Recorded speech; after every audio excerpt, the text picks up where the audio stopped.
ดีกว่านะช่วงนี้สุขภาพพารานามัยมีปัญหาเนาะสถามีปัญหาเล็กน้อยมีปัญหาในเรื่องของอันนี้รายการมีปัญหาในเรื่องของสุขภาพสถาญาติโยมมีปัญหาเกี่ยวกับเรื่องแขนนะเจ็บแขนเจ็บแขนตั้งแต่ที่ไปเดินธุดงค์มาแล้วอีปออีแม่ตั้งหลายพอเจ็บแขนนะแขนยังบ่หายแขนยังบ่หายดีกำเตอรู้สึกว่าวันก่อนตากฝนน้อยเดียวบัดเดียวนี้ขมอมบางนักหนา กลับมาเป็นวัดเห็นมั้นะกลับมาเป็นวัดเป็นวัดก็บันนักต่อใดสถากินยาก็บ่ได้กินยานักเพราะว่ากระเพาะก็บ่ดีนะเท่ามาแล้วเป็นสปะเนาะกินยาจะกินยาแก้ปวดแก้อักเสบก็กินได้บะเต้าที่ตั้งหมอเปิ้นสั่งจะกินตามนั้นก็ไม่ได้นะสถาเพราะว่าสุขภาพตั้งกระเพาะเขาก็ดีตัวไปพอวันนี้ยังแถมมาเป็นวัด แต่คืนวันแล้วเนาะจัดรายการไปตัวก็ต้องขอสุมาอภัยกับศรัทธาญาติโยมทุกคนทุกท่านเนอะโดยเนื่องโดยสุขภาพมันบดีเนาะศรัทธาอีป่ออีแม่ตั้งหลายต้องขอบคุณสถานีวิทยุในเครือข่ายคลื่นสีขาวของเฮาเนาะที่ได้เกาะสัญญาณเชื่อมสัญญาณโดยเฉพาะวิทยุลักนาติรับสัญญาณอยู่ในขณะนี้ส่วนใหญ่นะก็เป็นวิทยุลักติของวัดไฟหินของวัดพระพุทธบาทอุดมน้ำบ่อสาวาห้วยตองซักมนเสียงธรรมแม่แจ่มเนาะแล้วก็ต่างวิทยุชุมชนคนเมืองลี้อันนี้ออกอากาศให้เป็นประจำนะแล้วก็ยังมีวิทยุสถานีวิทยุของคุณโยมดารุณีนะซึ่งเปิ้นก็ได้รับลิงก์รายการธรรมะของเฮาเพิ่มขึ้นบัดเดี๋ยวนี้เป็น21สถานีแล้วเนาะมีสถานีวิทยุ 103.50 ดอยหมอกเรดิโอ 90.00 เวียงปะเปาเรดิโอ 99.25 เมืองพานเรดิโอ106.25 เจียงแสนเจียงไฮแล้วก็ 90.25 สันโค้งเรดิโอแม่สายเจียงไฮ้106.75 คนรักพะเยาเมืองพะเยาสถานีวิทยุ 106.00 แจ้ซ้อนเมืองปานพี่น้องเมืองปานก็ติดตามจากสถานีนี้เนาะโยมป่อโยมแม่ทั้งหลายทั่วทุกตำบลของเมืองปานก็ได้ยินได้ฟังจากสถานี 106.00 สถานีวิทยุ 90.25 แม่วางเรดิโอแม่วางเชียงใหม่ 99.50 ลำพูนเรดิโออำเภอเมืองจังหวัดลำพูนสถานีวิทยุ 100.25 สตาร์ FM อำเภอเมืองจังหวัดลำปางตีลำปางได้ฟังก็จากสถานีของเฮานี่เนอะสถาญาติโยมต้องขอบคุณสตาร์เรดิโอเนาะเป็นอย่างยิ่งสถานีวิทยุ 89.75 วิทยุคนรักลูกทุ่งอำเภอเมืองจังหวัดแปดสถานีวิทยุ 106.50 ใต้ฟ้าเมือง2อำเภอ2จังหวัดแปด91.75 บ้านท่าเรดิโออำเภอชัยประการเชียงใหม่เนาะ 104.50 คนเมืองน่านอำเภอภูเพียงจังหวัดน่านสถานีวิทยุ 92.75 วิทยุท้องถิ่นและสิ่งแวดล้อมอำเภอป้าวเชียงใหม่สถานีวิทยุสตาร์ FM แล้วก็สถา 102.50 เมกะเฮิรตซ์ทุ่งมงคลคนตำบลศรีสะเกษนาน้อยจังหวัดน่าน 107.25 สุดแดนไทยล้านนาอำเภอทุ่งช้างจังหวัดน่านสถานีวิทยุ 90 Today Radio อำเภอจุนพะเยาสถานีวิทยุ 99.25 ต่อมมหาเฮงเรดิโออำเภอปงจังหวัดพะเยาสถานีวิทยุ 104.25 ดอยหลวงเรดิโอแม่ใจพะเยาเนอะ20และสถานีวิทยุ 94 FM วาไรตี้อำเภอเงาจังหวัดลำปางเนาะ21สถานีสถาญาติโยมก่อนนับว่า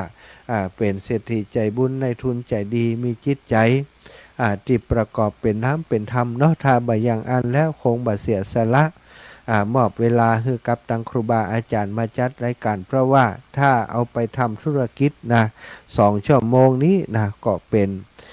เงินบัจจัยน้อยต่อวันนะสถานเนาะแล้วก็บัจจัยแค่ว่าช่วงกลางคืนนะช่วงอื่นๆตัวช่วงตอนเจ้าก็มีมอบเพื่อกับครูบาอาจารย์ได้จัดรายการก็ต้องขออนุโมทนาบุญกับคุณโยมดารุณีที่รับเกาะสัญญาณส่งไปถึงบ้านถึงจองสถาอีปล่อยอีแม่ตั้งหลายเนอะสถาญาติโยมก็อนุโมทนาบุญขอบคุณเปิ่นในใจตัวเนาะได้บุญได้กุศลในนึกถึงเปิ่นได้ฟังน้ำฟังธรรมได้ความรู้ความเข้าใจในน้ำธรรมคำสอนต่างๆก็นึกถึงเปิ่นตัวเนอะเนาะบุญที่เฮาได้มีโอกาสฟังธรรมก็จากการที่เปิ่นได้มอบเวลาให้กับเฮาศรัทธาญาติโยมมาพบปะกันวันนี้ก็คงจะนำสารธรรมมาสนทนาอุจากับอีป่ออีแม่ก่อนที่จะได้นำเรื่องราวข่าวสารงานบุญต่างๆแจ้งให้ศรัทธาทราบเนาะอาจจะได้มีโอกาสสร้างบุญร่วมกุศลด้วยกันในนามครอบครัวคลื่นสีขาวเนอะธรรมะสวัสดีตอนค่ำยามคืนของวันที่28ไปถึงสถานทุกคนทุกท่านอยู่ต่างบ้านต่างจองโยมป่อโยมแม่ต่างหลายทุกพื้นที่ที่รับฟังรายการอยู่ในขณะนี้ขอความสุขความสัตย์สดีจงมีแก่ศรัทธาทุกคนทุกท่านเนอะละศรัทธาญาติโยมวันนี้ก็คงจะอู้ถึงเรื่องพื้นเรื่องของบุญเรื่องของกุศลเรื่องของบุญของบาปทั้งหลายพระพุทธองค์ทรงตรัสสอนนะบอกว่าโอ้ชีวิตของเฮาทั้งหลายเป็นของน้อยเป็นของน้อยเป็นของบรรนักบ่เมินบ่นานป๊อบแป๊บก่อนไปสถานชีวิตในเมืองมนุษย์100 ปีเท่ากับ1 วัน100 ปีเท่ากับ1 วันของเทวดาในสวรรค์ชั้นดาวดึงส์โดสถานเฮยเนาะนั้นเพราะฉะนั้นถ้าเปรียบเทียบไปก็มันน้อยนิดนะพระองค์ทรงเปรียบว่าชีวิตนี้น้อยนิดขนาดไหนเหมือนกับว่าตื่นเจ้ามาเขาหันน้ำค้างอยู่บนยอดหญ้าสถานพอขวายมาน้อยนะแดดแผดเผาลงมาน้ำค้างก็หายไปฉันใดชีวิตของเขาก็เหมือนอย่างนั้นเหมือนกันนะอยู่บ่เมินบ่นาน100 ปีแต่ว่าจริงๆแล้วเขาก็คงอยู่มาถึง100 ปีเนาะบางคนที่เปิ่นอยู่ถึง100 ปีมีก็มีสถาน120 130 140ก็ยังมีแต่อย่างใดก็ตามเตอะสถาน100 ปลายปีก็ตามแต่ก็ยังเป็นของน้อยอยู่น้อยเพราะอย่างศรัทธาญาติโยมเพราะว่าบางเตือบางทีนั่นเราลองพอเนาะ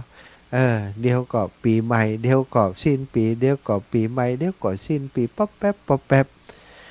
ล่อยแม่บางคน90 กว่าปีแล้วนะบางคนก็80 ปลายปีที่อาตมารู้จักหลายคน84 85บางก็90 ปลาย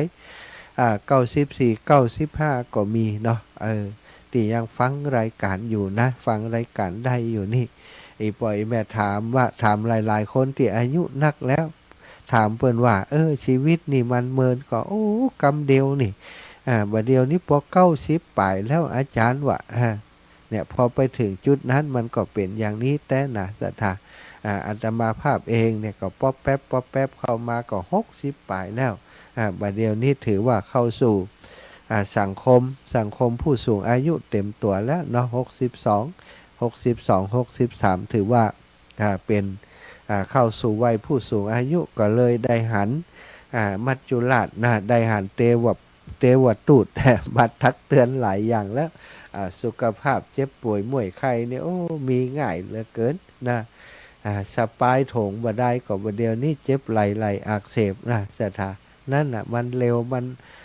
ชีวิตมันเป็นของน้อยนะมันเป็นของน้อยแล้วก็ชีวิตของคนเฮานี่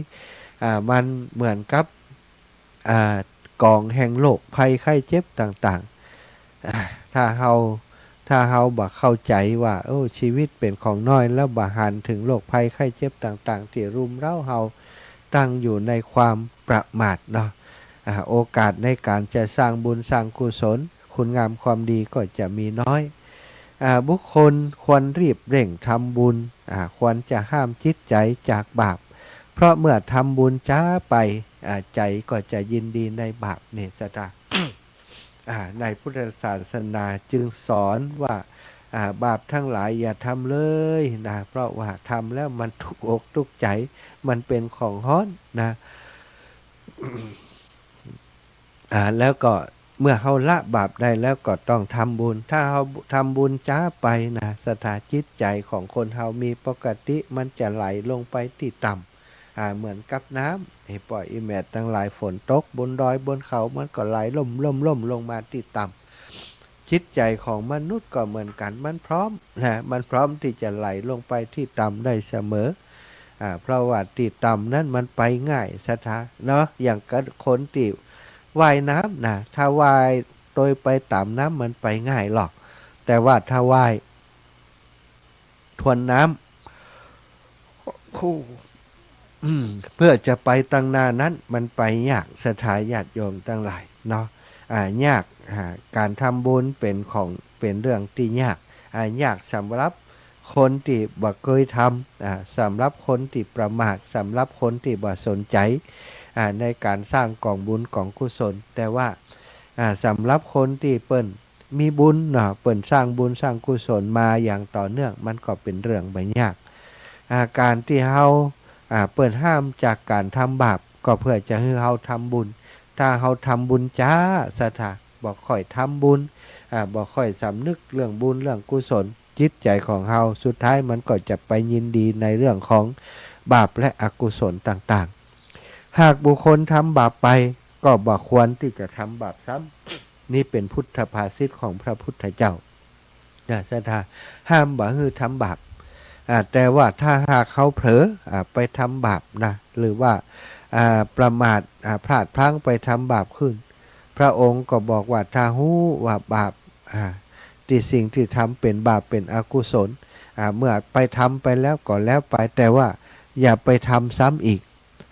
บอกควรมีความพอใจในบาปนั้นเพราะการสั่งสมบาปนำความทุกข์มาให้เขาทุกกรณีบอกว่ากรณีใดสร้างบาปกรณีใดก็ตามสถาผิดศีล5ประการนั้นเป็นบาปนักสถาเป็นบาปนักสำหรับฆราวาสทั้งหลายเป็นทุกข์บาปติดทิศศีลไปนั้นจะนำความทุกข์มาให้เฮาตราบใดสถาติบาปยังบ่ให้ผลตราบนั้นคนชั่วก็จะหันว่าบาปนี่มันดีเนี่ยอย่างบางคนฆ่าสัตว์นี่ฆ่าสัตว์ตัดชีวิตทำลายชีวิตผู้อื่นแล้วก็ได้ทรัพย์สมบัติมาก็อาจจะคิดว่าการทำบาปมันเป็นอย่างเลยนะบาหันมันเป็นอย่างเลยยังดีนะแต่ว่าเมื่อใดบาปนั้นคือผลเมื่อนั้นคนชั่วก็จะหันว่าบาปนี้ทำให้เฮาทุกข์แท้นะแต่หลายๆคนศรัทธากว่าจะหู้ตนหู้ตัวก็มันก็สายเกินไปแล้วนะสายเกินไปอย่างเช่นบางคนที่ในนิทานชาดกต่างๆถูกอย่างเมียท่านเศรษฐีคนหนึ่งที่ทำบุญโดยความบ่เคารพทำบุญเพราะว่าถูกถูกจำให้ทำพอตัวเองมีอำนาจในการทำบุญจริงๆเมื่อบ่มีสามีหรือว่าพ่อแม่สามีคอยดูอยู่ก็บ่ทำบุญจริงสถาบ่ทำบุญจริงไปบ่ปอนี่หาเรื่องพระสงฆ์องค์สังฆเจ้าที่เปิ่นไปหับบิณฑบาตที่บ้านหาว่าพระสงฆ์องค์สังฆเจ้าทำอาหารหกเลอะเทอะผ่องอย่างโน้นอย่างนี้หาเรื่องใส่ความพระสงฆ์แต่ว่าสามีบ่เชื่อเพราะพระสงฆ์บ่ได้เป็นอย่างนั้นสถาสุดท้ายผู้หญิงคนนั้นก่อนแต่จะตายเทวอันยมมาถูดมาฮับป้าไปพออันนี้นี่ป้าไปพออันสวรรค์ก่อนป้าไปพอสวรรค์ว่าติอยู่ของเทวดาบนสวรรค์เป็นอย่างใดอย่างใดช่างน่าลื่นลมเหลือเกินแล้วไปหันอันบ้านหลังหนึ่งใหญ่โตมโหฬารวับแววไปด้วยแก้วเพชรนินจินดามีแสงสว่างมีนางเทพอัปสรอยู่กันนักหนาในบริเวณนั้นก็เลยถามยมมาทูตที่มาฮับตัวไปนั้นว่าอันนี้มันเป็นปราสาทราชวังเป็นบ้านไผ่บ้านผู้ใดวะคนที่ปาไปก็บอกอันนี้ก็เป็นบ้าน บ้านของสามีของเธอนั่นสินะเขาเป็นคนทำบุญเขามีจิตใจที่เป็นบุญเป็นกุศลอุปถากอุปถัมภ์พระสงฆ์องค์สังฆเจ้ามาโดยตลอดเป็นสัมมาทิฏฐิโอ้นางก็บอกว่าในเมื่อเป็นของสามีของฉันก็มีสิทธิ์จะเข้าไปอยู่ละกะว่าคนที่นำไปบอกว่าโอ้เธอนี่เป็นคนบาปเป็นคนลามกเธอบ่ได้ทำบุญอย่างที่สามีของเธอทำจิตใจของเธอบ่เป็นไปในทางบุญทางกุศลจิตใจของเธอนี่สร้างสมแต่บาปแต่อกุศลเป็นมิจฉาทิฏฐิเธอบ่สามารถจะอยู่ตรงนี้ได้แล้วนางคนนั้นก็ขอวิญญาณของนางคนนั้นก็ขอว่าโอ้ขอท่านเธอเวลาข้าพเจ้ากลับไปเป็นมนุษย์ใหม่ได้ก่อนข้าพเจ้าจะแห่งไปสร้างกองบุญกองกุศลไปให้ทำทานไปรักษาศีลไปปฏิบัติธรรมเพื่อจะได้มาอยู่กับสามีที่นี่บนสวรรค์ที่นี่ผู้ที่จับตัวไปยมมาทูตก็บอกว่าโอ้หมดเวลาแล้วเธอมาคิดได้ตอนนี้มันก็สายเกินไปป่ะจะไปปาเธอไปอยู่ที่เธอควรจะอยู่นั่นก็คือป้าลงไปที่นรกอเวจีสถานญาติโยมที่มีไฟลุกตะลันมีน้ำเดือดปะลุ่นมีไฟลุกฮ้อนไหม้อยู่ยุโยนลงไปที่กองเพลิงนรกนั้นเสวยวิบากกรรมเพราะทำบัดดีไว้หลายอย่างกับผู้ทรงศีลทั้งหลายตอนที่เธอยังมีชีวิตอยู่อันนี้จะหันได้ว่าบาปกรรมนั้นนะสถานตอนที่มันบ่ฮื้อผลคนที่ทำนั้นก็อาจจะบ่กลัวเนาะอาจจะบ่กลัวอาจจะคิดว่ามันบ่มีจริงบาปบุญคุณโทษนี่นะชีวิตบ่ต้องไปกลัวมันบ่ต้องไปกลัวมันแต่สุดท้ายนะสถานก่อนแต่จะตายเนี่ยคนเฮาหลายๆคนก็เพิ่งจะสำนึกถึงบาปถึงอกุศลที่ตัวเองทำแต่นึกถึงตอนนั้นมามันก็สายเกินไปแล้วเปิ่นถึงว่าตราบใดที่บาปยังบ่ฮื้อผลตราบนั้นคนชั่วจะเห็นว่าทำบาปเป็นเรื่องที่ดีแต่เมื่อใดบาปฮื้อผลเมื่อนั้นคนชั่วจะหันว่าบาปนี้เป็นสิ่งที่บ่น่าทำเป็นสิ่งที่ชั่วแท้ตราบใดที่กรรมดีตรงกันข้ามตราบใดที่กรรมดียังบ่ฮื้อผลตราบนั้นคนดีจะหันว่ากรรมดีนี้เป็นสิ่งชั่วสิ่งที่ทำแล้วบ่เกิดผลอะไรยังแต่เมื่อใดกรรมดีฮื้อผลเมื่อนั้นคนดีจะหันว่ากรรมดีนี้เป็นสิ่งที่ดีเป็นสิ่งที่ควรทำโดยแท้บุคคลอย่าสำคัญว่าบาปเพียงเล็กน้อยคงจะบ่มาถึง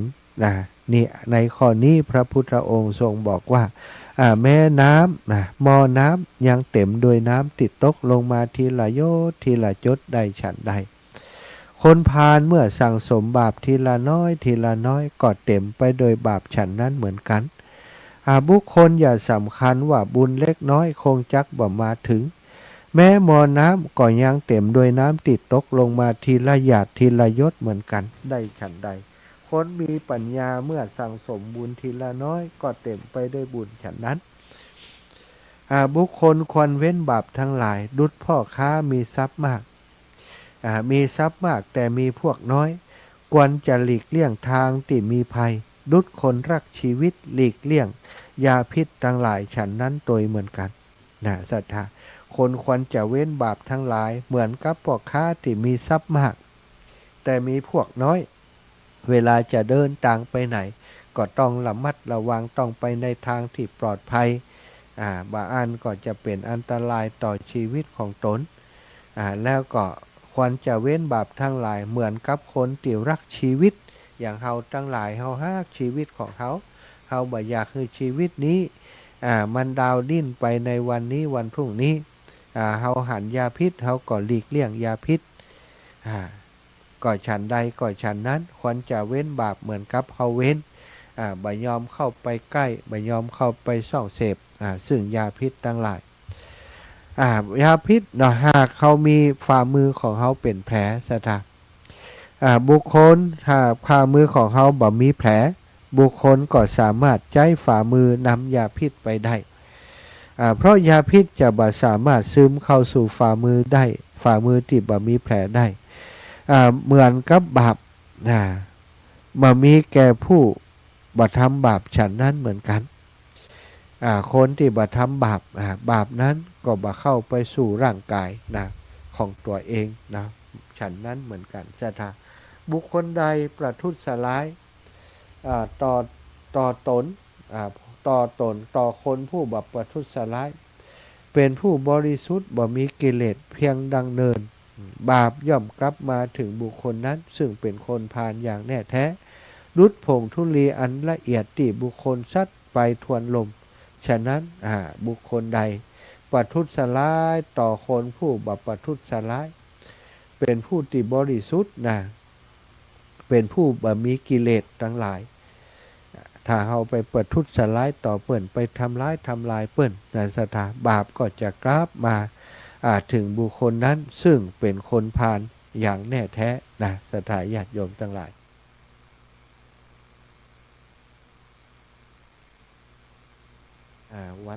วัดเล่นงานสถาคนทำบาปถึงจะเหาะขึ้นไปในอากาศก็บ่พ้นจากบาปกรรมถึงจะดำลงไปในทะเลลึกสุดลึกก็บ่สามารถพ้นจากบาปกรรมได้เช่นกันถึงจะลบตัวไปซ่อนอยู่ซอกเขาป่าเขาลำนาวไพก็บ่สามารถจะพ้นจากบาปกรรมที่เขาทำเพราะบ่มีแผ่นดินสักส่วนหนึ่ง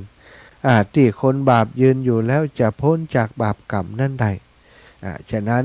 สิ่งสำคัญก็คือสิ่งใดเป็นบาปเป็นอกุศลที่มันจะให้ผลไปในทางที่บดีให้ผลเป็นความทุกข์เฮาบ่ควรจะทำเพราะว่าเฮาถึงเขาจะลบลี้อยู่ที่ไหนก็ตามบาปนั้นก็จะให้ผลกรรมนั้นก็จะติดตามเฮาไปอยู่ที่ไหนก็ตามบนแผ่นดินบนผืนโลกนี้บ่มีที่ยืนสำหรับเฮาที่จะพ้นจากบาปกรรมได้คนทำบาปกรรมเองก็ต้องเศร้าหมองเองคนบ่ทำบาปกรรมก็จะบริสุทธิ์เองความบริสุทธิ์หรือบ่บริสุทธิ์เป็นของเฉพาะตนของไผของมัน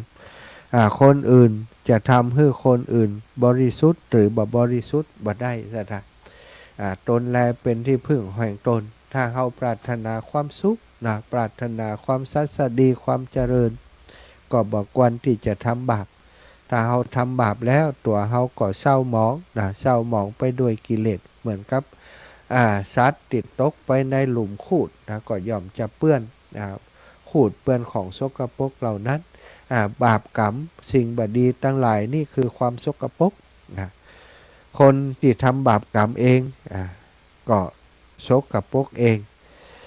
ส่วนคนที่บ่ทำบาปทำกรรมก็บริสุทธิ์เองความบริสุทธิ์ก็ดีความบริสุทธิ์ก็ดีนี่เป็นของเฉพาะตนของไผของมันไผเขาจะไปทำให้คนนี้บริสุทธิ์ก็ไม่ได้ทำให้คนนี้บ่บริสุทธิ์ก็ไม่ได้ความบริสุทธิ์และบ่บริสุทธิ์เป็นเรื่องเฉพาะตนเฉพาะตนของไผของมันอย่างพระพุทธองค์ทรงตรัสว่าธรรมะที่เฮาสอนนี้เพียงแต่เฮานี่เป็นคนชี้ทางเป็นคนที่บอกทางสาวกทั้งหลายก็เช่นเดียวกันเป็นคนที่ชี้ทางเป็นคนที่บอกทางชี้ทางธรรมชี้ทางก็คือมีเครื่องมือคือธรรมะได้มาชี้ทางว่าอันนี้เป็นทางที่จะนำไปสู่ความหลุดพ้นเป็นทางที่จะนำไปสู่สวรรค์เป็นทางที่จะนำไปสู่นิพพานพระพุทธเจ้าและพระสงฆ์ทั้งหลายมีหน้าที่บอกเปิ่นปบแล้วเปิ่นหันตังแล้วเปิ่นใจตังเส้นนี้ไปสู่สันติภาพไปสู่ความสุขแล้ว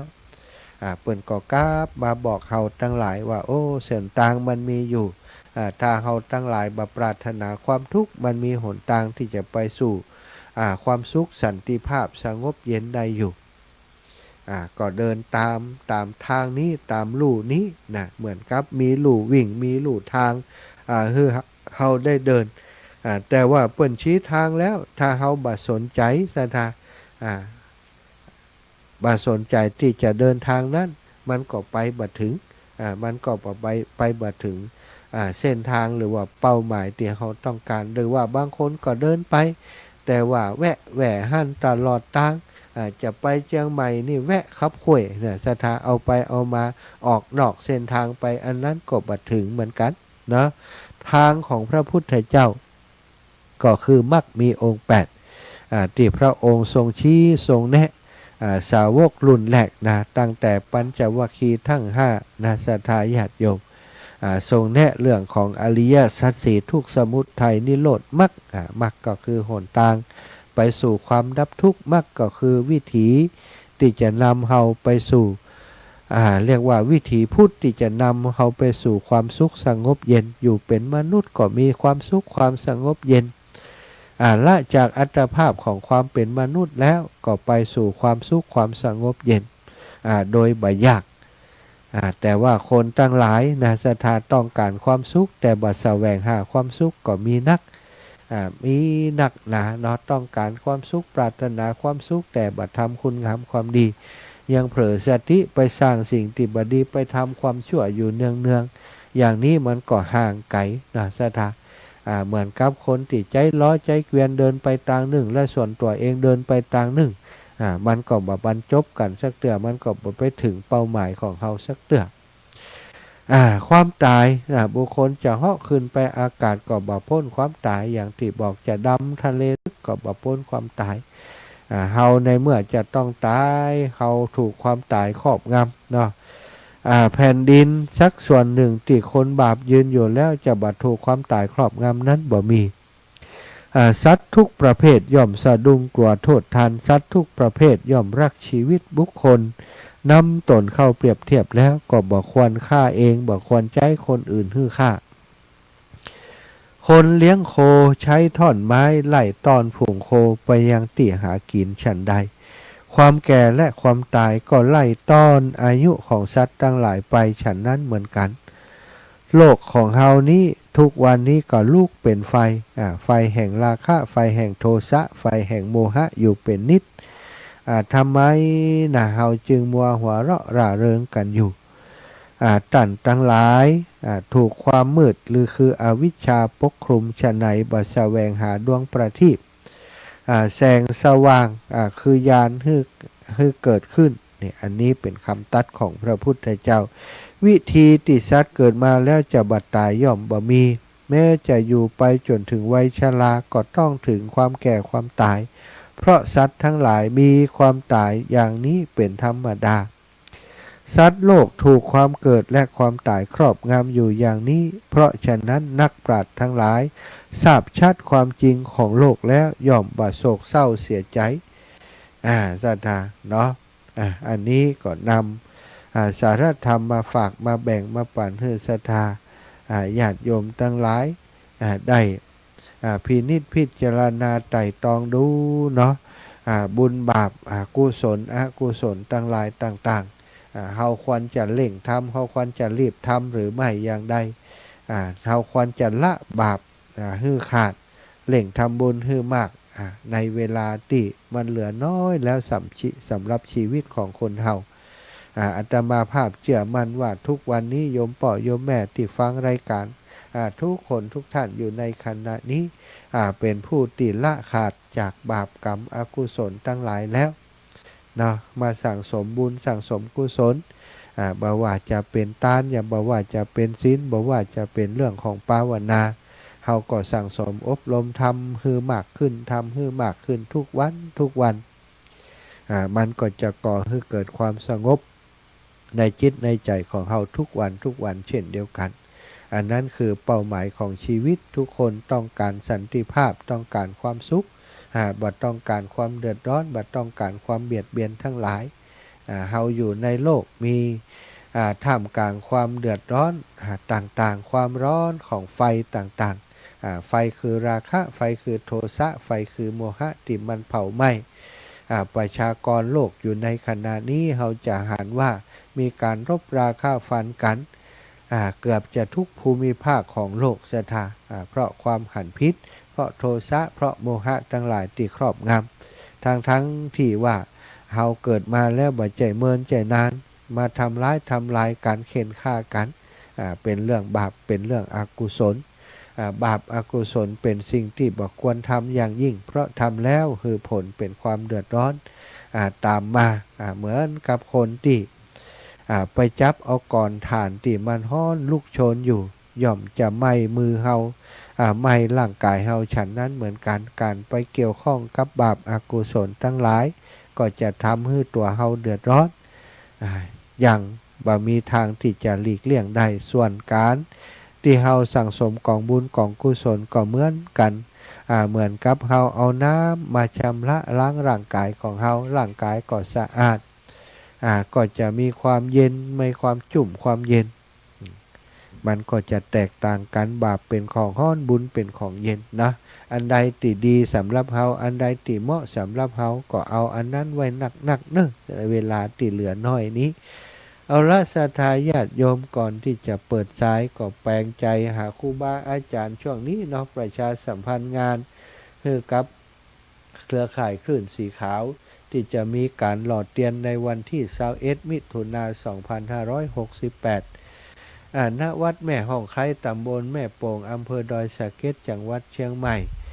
ศรัทธาสามารถร่วมบุญถวายปัจจัยสงฆ์พิธี15วัดวัดละ 1,500 บาทนะเป็นปัจจัยเรียกว่าถวายสงฆ์พิธี15วัด 1,500 บาทแล้วก็ทำบุญเป็นเจ้าภาพเตียนถวายวัดจำนวน30เล่มละ500 บาทแล้วก็โคมไฟโซล่าร์เซลล์จำนวน30ชุดละ500 บาททำบุญเป็นเจ้าภาพภัตตาหารเพลถวายพระสงฆ์สามเณรจำนวน30โต๊ะละ 1,000 บาทแล้วก็เป็นเจ้าภาพเตียนที่เปิ้น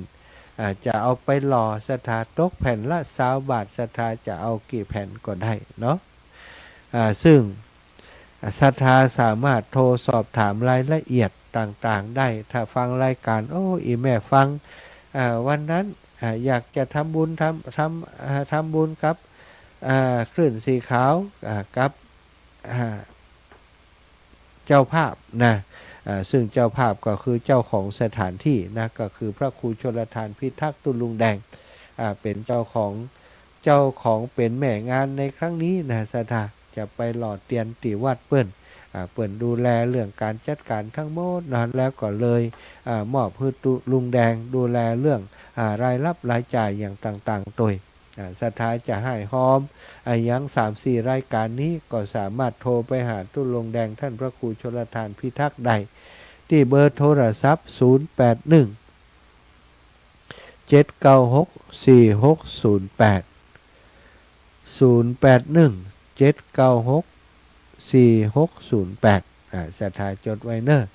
081 796 4608แล้วก็ถ้าไผอีแม่อัน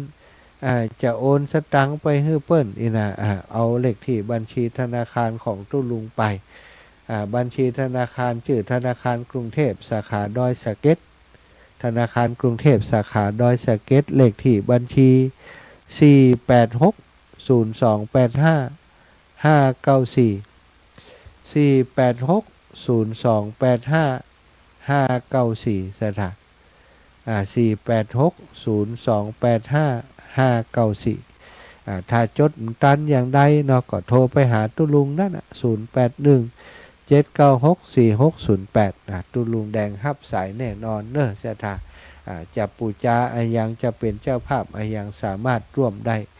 ร่วมกันได้ซึ่งตอนนี้ก็มีศรัทธาที่ได้ร่วมเป็นเจ้าภาพในเรื่องต่างๆติดว่าไปเนาะผ่านทางอาตมาก็มีหลายคนหลายท่านนางอนงนายประเสริฐบุญรัตน์นายประเสริฐนางสมนึกจำปานางสาวอภิรดีจำปาร่วมกันเป็นเจ้าภาพโซลาร์เซลล์500 บาท1ชุดแม่กัญญามีสุขอยู่เชียงใหม่ซอยแมคคอมิกร่วมบุญเตียน200แล้วก็โซลาร์เซลล์500พร้อมกับลูกหลานเปิ้นโยมนัทนันอัมพรหลานน้อยภูมิละพีสารัญญพัฒน์อัมพร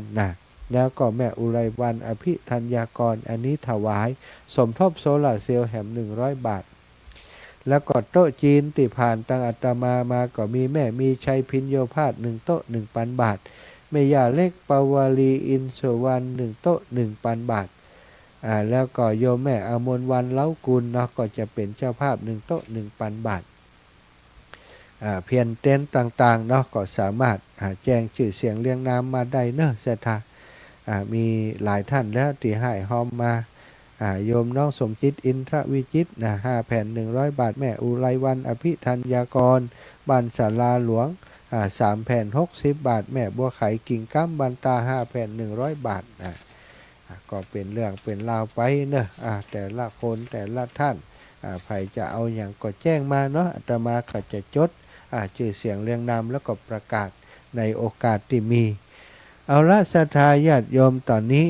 ปังใจหาศรัทธาที่อยากจะโทรมามาจะโทรมารายงานผลการรับฟัง21:47 นาที0808844173 0808844173เนอะศรัทธาญาติโยมอีพ่ออีแม่ทั้งหลายช่วยดูแลกันเนาะงานคลื่นสีขาวของเฮาต้องเปิ่งปลาอาศัยศรัทธาญาติโยมทุกคนทุกท่านได้ร่วมบุญร่วมกุศลกันเนอะตอนนี้ลำปางของเฮาศรัทธาญาติโยมได้มีคนติดตัดสินใจจะเอารถตู้ไปนะจะเอารถตู้ไปนี่น่าจะบัดเดี๋ยวนี้ได้3 กันแล้วนะถึงเวลานั้นมาวันที่21น่าจะสัก10 กันให้จะได้อยู่สำหรับลำปางปีนี้นะหรือว่านักกว่านั้นก็ไม่แน่ใจต้องดูว่าใกล้ๆแล้วมีคนแจ้งมาเท่าใดจำนวนคนที่จะไปเนาะก็ขอบคุณพี่น้องลำปางเนอะที่ตั้งใจจะไปแอวด้วยกันเนาะเจริญพรครับแต่ไปไวสาปุญญาพลังวิธรรมครับน้องเบลเนาะวันนี้ฟังพระอาจารย์ธรรมะดีขนาดเลยเนอะวันนี้นะขอบคุณครับน้องเบลบอกเพื่อเราได้ทำบุญแล้วก็เราได้เตือนสติต่อเก่าด้วยครับครับแล้วก็เพื่อเราได้เพื่อน้องว่าบัญชีใจนะครับมี2 อย่างก็คือบุญกับบาปครับผมใช่เราก็จะได้บุญอาจงในการทำบุญด้วยนะครับเนาะครับผมธรรมะวันนี้ดีครับผมท่านอยู่กับธรรมะเป็นเมือนครับผมครับผมสาธุครับน้องเบลนี่ประเดี๋ยวเพิ่นอยู่ลำปางมีอย่างเพิ่นก็แจ้งมาตลอดเนาะแจ้งมาอันรายการเสียงบ่ออกเสียงมันดังไปดับไปแล้วอาจารย์ เพิ่นจะโทรมาตลอดช่วงนี้นะขอบคุณเด้อที่ได้ช่วยพอกอยสถานีตังปุ้นว่ายังได้ตังเมืองน่านได้ยินก็จ้าเมืองน่านเมืองพะเยาเมืองเชียงใหม่นี่ปกติลู่กันโทเนี่ยเมืองน่านมาแล้วเมืองน่านเจริญปอนเจ้าแม่ฟังอยู่เนอแม่สมฤทธิ์แม่เลี้ยงใหญ่ยังภารกิจแล้วยังมาได้กิจเด็ดเจ้าน่ะพักตนอยู่เนาะเจ้าฝนตกนักก็บ้านอีแม่ตกหลายอยู่เดี๋ยวนี้แต่บ่ตกแล้วน้ำบ่ท่วมก้าเนาะบ้านเนาะบ่ท่วมอยู่ที่สูงดินแล้วเนอะบุญรักษาอีแม่วันที่31จะไปตาลพระป่าที่วัดโป่งคำไปแอวบ่หาจริงแม่ได้ไปมีแม่ส่งอันนั้นก็แม่เลี้ยงเต็มหน้ากะได้ส่งสาธุเด้อแม่ขอบคุณนะไว้สาเจ้าจวนไปแอวด้วยกันเจริญพรแม่อุ้ยอิน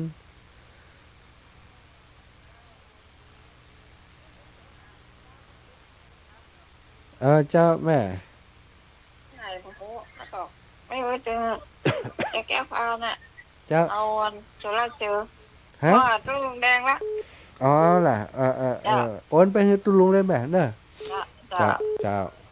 ก็ว่าจะโทรหาท่าน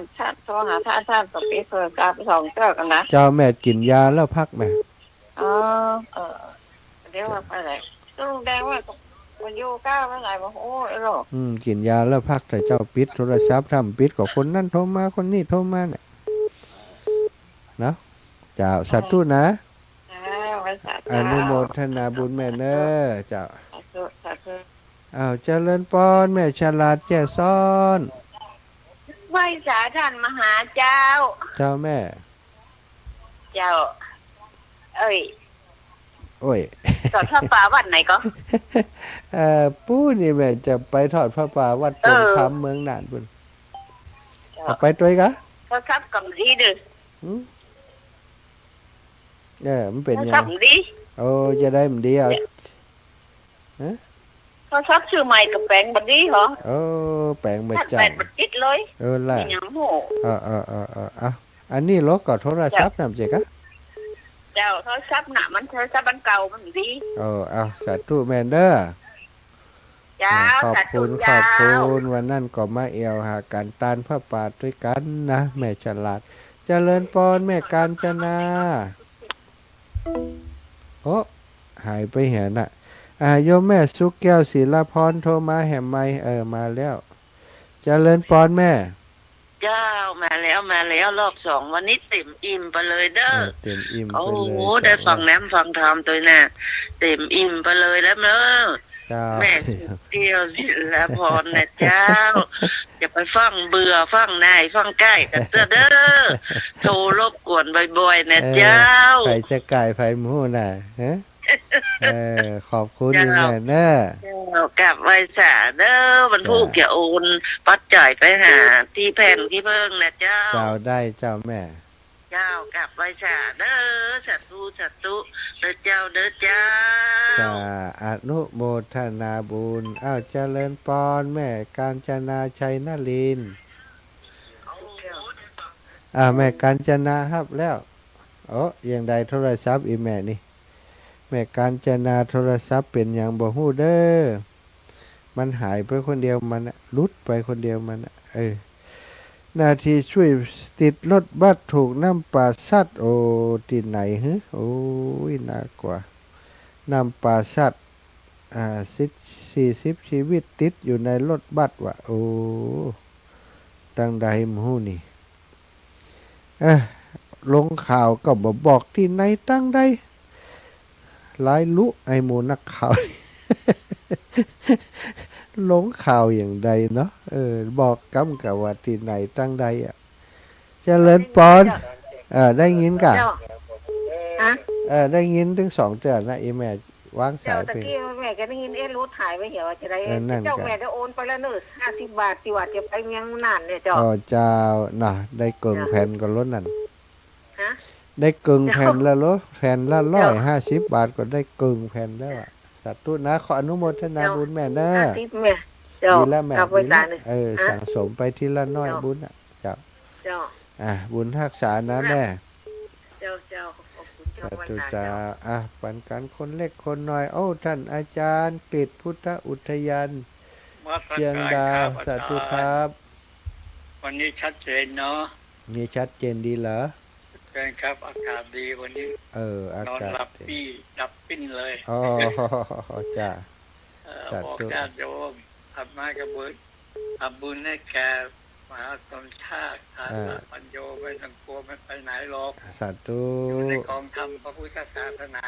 สาธุ เข้า ครับ สู่นิพพานแล้ว สาธุครับถวายความเคารพครับตุลุง เจริญธรรม ครับผมเจริญปอนแม่สายทองหายไปเมินขึ้นเติง กลับ หา ไว้สาเจ้าพระมหาเจ้า ขึ้นเติงหาเหมือนกันนี่อันที่พึ่งจะเอา5 แผ่นเจ้า เอา5 แผ่น โอ เนาะ นไปเนาะเจ้า เจ้าได้ แล้วก็ไปพระป่าเมืองน่าน100เนาะเป็น200นะเจ้า เจ้าแม่ได้ เจ้าว่างได้ขอหลานโอนไปเนาะเจ้า เจ้าแม่ นุทนาสาธุเจ้าก็ไม่ บุญ สา รัก เจ้า ษา สา เน ธุสาธุ อะ เจ้า อีแม่เจ้า เจ้า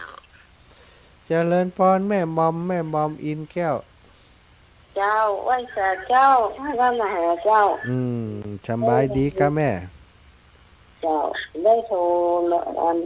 นี่มาค่อยสบายเช็คเที่ยวไปถอนเที่ยวไป เจ็บเขี้ยวเท่ามาถึงสปะเนาะอันนี้อยู่ดีๆเจ็บแขนนี่ หนาใจไปเนาะ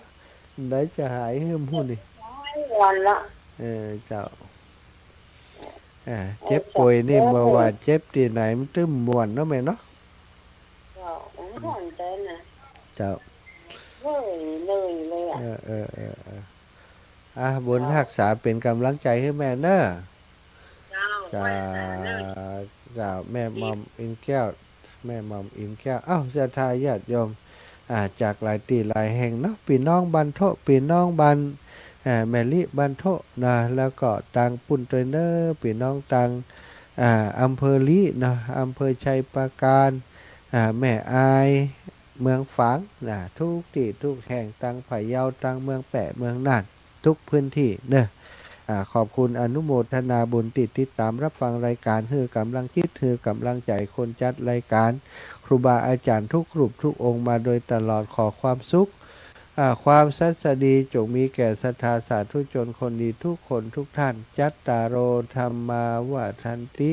อายุวันโนสุขังพระลา